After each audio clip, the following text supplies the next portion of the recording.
जय श्री कृष्ण। दोस्तों इस वीडियो को देखने के बाद अगर आप इन चीजों को अपने जीवन में उतारते हैं तो आपका सम्मान, आपका आदर समाज में जरूर बढ़ेगा। इस वीडियो से आप 4 चीजें जानोगे। पहला, सच्ची इज्जत का अर्थ क्या है। दूसरा, कुछ लोगों की समाज में इतनी इज्जत क्यों होती है। तीसरा, कुछ लोग इज्जत क्यों नहीं पाते। चौथा, कोई इज्जत ना करे तो क्या करें। तो अगर आप इसको जानना चाहते हो और आप ऐसी और भी वीडियोस आने वाले समय में चाहते हो तो इस वीडियो को लाइक करके मुझे बताइए ताकि मैं और भी ऐसी वीडियोस आपके लिए लाता रहूं। दोस्तों, मैंने कहीं पढ़ा था सबसे बड़ा रोग क्या कहेंगे लोग। तो पहले तो ये बता दूं, ये बात पूरी तरह से श्रीमद् भगवत गीता के विरुद्ध है। श्रीमद् भगवत गीता के दूसरे अध्याय के 34वें श्लोक में श्री कृष्ण बताते हैं, अर्जुन, अगर तुम युद्ध नहीं करोगे तो सब लोग लंबे समय तक तुम्हारी निंदा करेंगे। एक सम्मानित व्यक्ति के लिए निंदा मृत्यु से भी बढ़कर होती है। तो कर्म ऐसे होने चाहिए कि लोग हमें बुरा ना कहें। हाँ, अच्छे कर्म करने पर हमें कभी भी अपने मार्ग से भटकना नहीं चाहिए। पहले तो एक कहानी से जानते हैं आदर सत्कार का अर्थ क्या होता है। बात बहुत पुरानी है। एक बड़ा ही अत्याचारी राजा था। इस राजा का नाम सुनते ही पूरी प्रजा थर थर कांपने लगती थी। इस राजा का एक मंदबुद्धि भाई था जो हर समय सलाखों में रहता था। एक रात्रि इस मंदबुद्धि भाई की मृत्यु हो गई। राजा ने इसके अंतिम संस्कार को अपने राज्य के शमशान घाट में करवाया। राजा ये देखकर बहुत खुश हुआ कि उसके भाई के अंतिम संस्कार में राज्य का हर व्यक्ति वहां पर आया था। राजा को लगा लोग उसका कितना आदर सम्मान करते हैं और इसके कुछ दिनों बाद ही राजा की खुद की मृत्यु हो गई। राजा के खुद के अंतिम संस्कार में एक भी व्यक्ति नहीं आया। जानते हो ऐसा क्यों हुआ? पैसों और डर के कारण लोग आपके सामने ऊपर से तो आपका आदर कर सकते हैं परंतु आपकी पीठ पीछे नहीं, क्योंकि आदर सम्मान कमाना पड़ता है। अत्याचारी राजा से लोग डरते थे जिस कारण उसके भाई की मृत्यु पर तो लोग आ गए, उसकी खुद की मृत्यु के समय कोई भी नहीं आया। यही अंतर है किसी का सम्मान करने में और किसी से डरने में। तो अब आते हैं पहली सीख, जिसको एक कहानी से समझते हैं। एक बार एक दंपत्ति था। उनकी शादी को 18 वर्ष बीत गए। उनके घर कोई भी संतान नहीं हुई। इसके बाद कई मंदिरों में भी ये दोनों घूमते रहे। फिर काफी खर्च करके डॉक्टर ने इनका इलाज करा और शादी के 18 साल बाद इनके घर ये खुशखबरी आई कि इनके घर एक औलाद आने वाली है। मानो इनकी खुशी का ठिकाना ही न रहा। परंतु जब इस बच्चे का जन्म हुआ तो पता लगा इस बच्चे की एक टांग नहीं है। ये खबर सुनकर दोनों के चेहरे पर अजीब सी उदासी छा गई। पिता ने कोसते हुए कहा, ना जाने किन कर्मों का फल उनको भगवान ने दिया है। और पिता ने फैसला लिया वो कल सुबह ही इस बच्चे को किसी और के पास परवरिश को दे देंगे। माँ का दिल अंदर से तो नहीं माना परंतु वो पति के आगे कुछ कह नहीं पाई। बच्चे का पिता अपने पास के कमरे में गया और पहले तो बहुत दुखी हुआ। फिर इस पिता के हाथ एक किताब आई,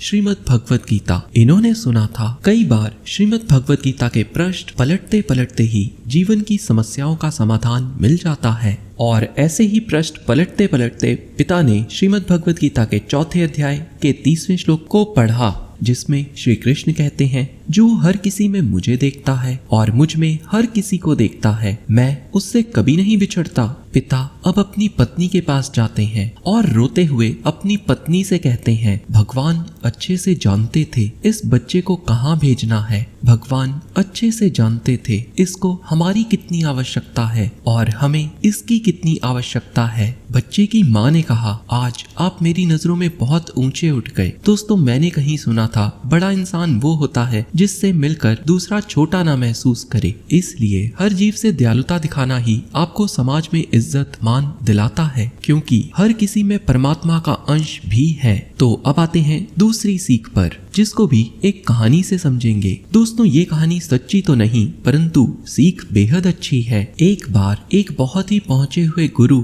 और उनके एक शिष्य दूर हिमालय से घूमते घूमते एक नगरी में पहुंचे। नगरी में शिष्य की नजर एक भीख मांगते दंपत्ति पर पड़ी। उनके साथ उनका एक छोटा सा बच्चा भी था। गुरु से शिष्य ने कहा, कितने गरीब हैं ये लोग, आखिर ये किस चीज की सजा पा रहे हैं गुरुवर। तो गुरु ने कहा, ये लोग अपने ही मन के कारण गरीब हो गए हैं। शिष्य को इन पर बेहद दया आई। शिष्य ने गुरु से कहा, इनके छोटे बच्चे को देखिए गुरुवर, इनके लिए कुछ कीजिए। इनका समाज में कोई भी आदर सम्मान नहीं करता है। क्या आप इनका सम्मान इनको वापस नहीं लौटाना चाहते? गुरु बोले, कोई फायदा ना होगा, ये अपने ही मन के कारण गरीब और दुखी हैं। शिष्य ने कहा, प्रभु आपके लिए क्या संभव नहीं है? तो गुरु अपने शिष्य की बात टाल ना सके। गुरु ने कहा, ठीक है, मैं कुछ करता हूँ। गुरु इनसे मिलने पहुंच गए। तीनों ने पहले तो गुरु को प्रणाम किया और लगे भीख मांगने। शिष्य ने कहा, देखो ये महात्मा बड़े ही पहुंचे हुए हैं, इनके पास अनेकों सिद्धियां हैं,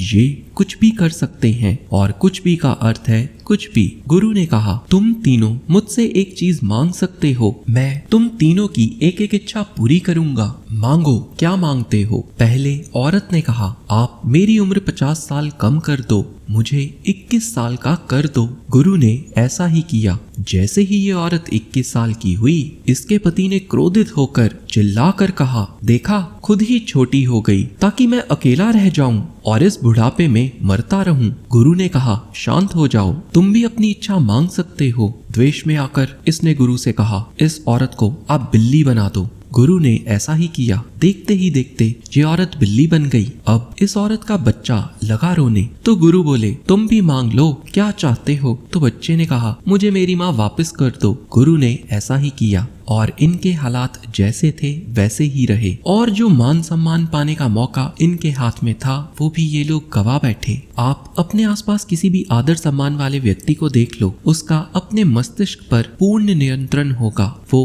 कभी भी बिना सोचे समझे निर्णय नहीं लेगा। श्रीमद् भगवत गीता के 6वें अध्याय के 5वें श्लोक में श्री कृष्ण बताते हैं, मनुष्य को अपने मन की सहायता से ही अपना उद्धार करना चाहिए। हमारा मन ही हमारा मित्र है और हमारा मन ही हमारा शत्रु भी है। चलिए अब आते हैं तीसरी सीख और अगली कहानी पर। असल में ये एक जोक, एक चुटकुला है। इस जोक का एक बड़ा ही गहरा मतलब है, तो आप इस चुटकुले के उस डीप मीनिंग को समझो बस।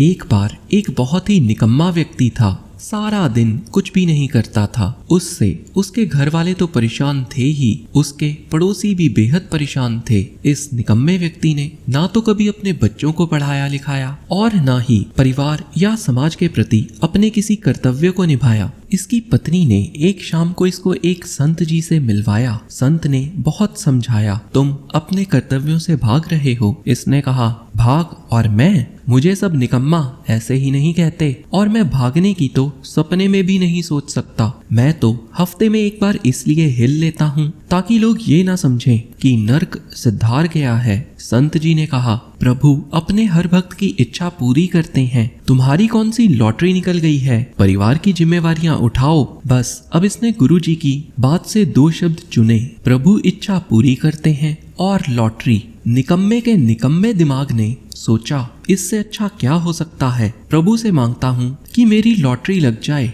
वैसे भी करना वरना तो कुछ मेरे बस का है नहीं। निकम्मा लगा हर रोज भगवान के आगे अपनी बेसुरीली आवाज में भीख मांगने। इसके कारण इसके पड़ोसी भी इससे काफी दुखी हो गए। अब तो पड़ोसियों ने भी भगवान से प्रार्थना करनी शुरू कर दी कि निकम्मे को इस दुनिया से ही उठा लो। 2 साल तक निकम्मा लॉटरी लगने की प्रार्थना करता रहा और पड़ोसी इसके मरने की, और ठीक 2 साल बाद निकम्मा मर गया। पड़ोसियों को लगा शायद भगवान ने उनकी सुन ली। निकम्मा जब भगवान के पास गया, निकम्मे ने भगवान से पूछा, भगवान मुझे पूर्ण विश्वास था तुम मेरी प्रार्थना सुनोगे, मेरी लॉटरी लगवा दोगे, मुझे भी समाज में सम्मान मिलेगा। भगवान बोले, तुम निकम्मे थे, मैं खुद चाहता था कम से कम तुम्हारे बच्चे तो भूखे ना मरे, इसलिए तुम्हारी लॉटरी लगने की प्रार्थना मैंने 2 साल पहले ही सुन ली थी, परंतु कम से कम लॉटरी खरीद तो लेते।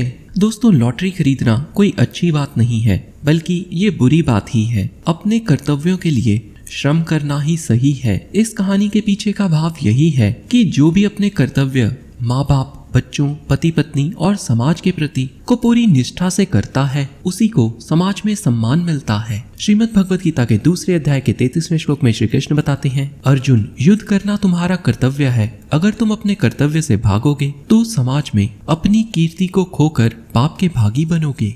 चलिए तो अब आते हैं 5वीं सीख और 5वीं कहानी पर। एक बार दो बड़े ही अच्छे मित्र थे। दोनों ने हमेशा एक दूसरे का साथ दिया, दुख में सुख में। गर्मी का दिन था। दोनों एक गांव से दूसरे गांव में जा रहे थे, वो भी साइकिल पर। बीच रास्ते में ही साइकिल खराब हो गई। पहले मित्र ने कहा, यार तेरी साइकिल खराब हो गई। दूसरा मित्र, जिसकी वो साइकिल थी, पहले ही गर्मी से परेशान था। उसने गुस्से में चिढ़कर पलटकर जवाब दिया, तो क्या हो गया? 2 साल पहले तेरी लड़की भी तो पड़ोस के गांव में एक लड़के के साथ भाग गई थी। दोस्तों देखा जाए तो पहली बात और दूसरी बात का आपस में दूर दूर तक कोई संबंध ही नहीं था। क्रोध में बोल दिया। बिना बात पर क्रोध करने वाला व्यक्ति अपना सम्मान खो देता है, भले ही वो दिल का कितना भी अच्छा क्यों ना हो। श्रीमद् भगवत गीता के 16वें अध्याय के 21वें श्लोक में श्री कृष्ण बताते हैं, क्रोध नरक का द्वार है। चलिए अब आते हैं अगली सीख और अगली कहानी पर। एक अस्पताल में एक बूढ़ा मरीज मरने वाला था। इस मरीज के 2 बेटे आपस में चर्चा कर रहे थे,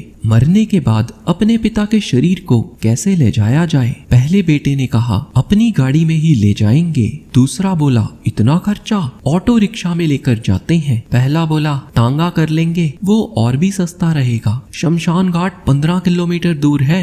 अस्पताल के बिस्तर पर बैठे बूढ़े पिता बोले, मेरी छड़ी लाओ, मैं खुद ही चलकर शमशान घाट पहुंच जाता हूं। अब आप खुद ही सोचिए, आप इस समय यहाँ पर होते तो क्या ऐसे बच्चों की इज्जत करते? श्रीमद् भगवत गीता के 16वें अध्याय के 21वें श्लोक में श्री कृष्ण ने लालच को भी नरक का द्वार कहा है। और उस व्यक्ति की इज्जत नहीं होती जिसके दिमाग में पैसों के अलावा कुछ चलता ही ना हो। तो अब सबसे महत्वपूर्ण बात, अगर ये सब करने के बाद भी आपका कोई सम्मान ना करे तो क्या करना चाहिए? चलिए तो इस बात को भी एक कहानी से समझते हैं। एक बड़ा ही अच्छा राजा था। उसके राज्य में सभी लोग खुश थे। एक दिन राजा अपने एक सलाहकार के साथ सैर पर गया। इस सलाहकार की नजरों में राजा एक महान इंसान था। सैर पर जाते जाते राजा को एक पेड़ दिखाई दिया। इस पेड़ पर एक फल लगा था, पूरे पेड़ में एक ही फल। राजा ने सलाहकार से ये फल तोड़ने को कहा और जब सलाहकार फल तोड़कर ले आया तो राजा बोला, इसको चख कर तो बताओ, इसका स्वाद कैसा है? सलाहकार ने फल चखा और कहा, बड़ा ही स्वादिष्ट है।